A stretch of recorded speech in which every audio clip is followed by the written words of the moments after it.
Activists like Dr. Madiha Al-Arjoush have been lobbying for decades for the Kingdom of Saudi Arabia to allow women to drive.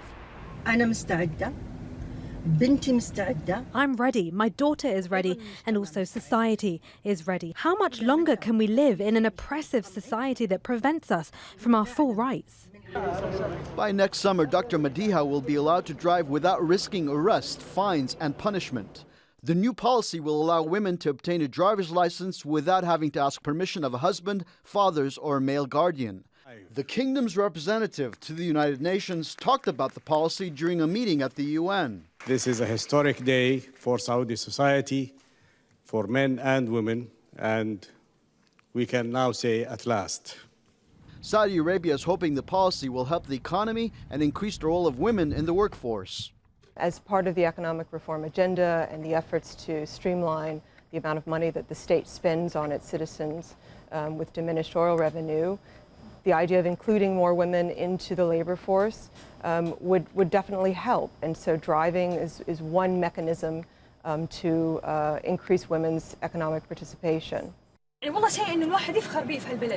activists reacted on social media. Manal Al-Sharif is a Saudi women's rights advocate who was arrested for posting a video of herself driving in 2011 to protest the law.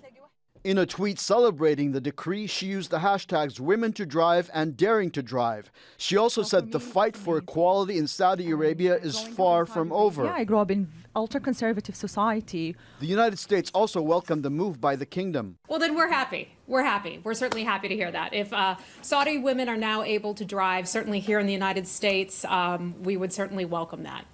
And so I think it's a great step in the right direction for that country. Another step that's been lauded by rights activists came over the weekend. For the first time, women were allowed to enter the King Fahd Stadium to celebrate the 87th anniversary of the kingdom's foundation. Saudi women are able to work and to do anything. They're respected and have proven themselves in every field.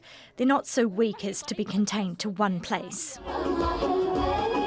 The right for women to drive may be a welcomed step, but some human rights organizations say the kingdom has a long way to go in guaranteeing equal rights for not only women, but for minorities like those who are subjected to hate speech and violent attacks. Chaderjian, Al Jazeera.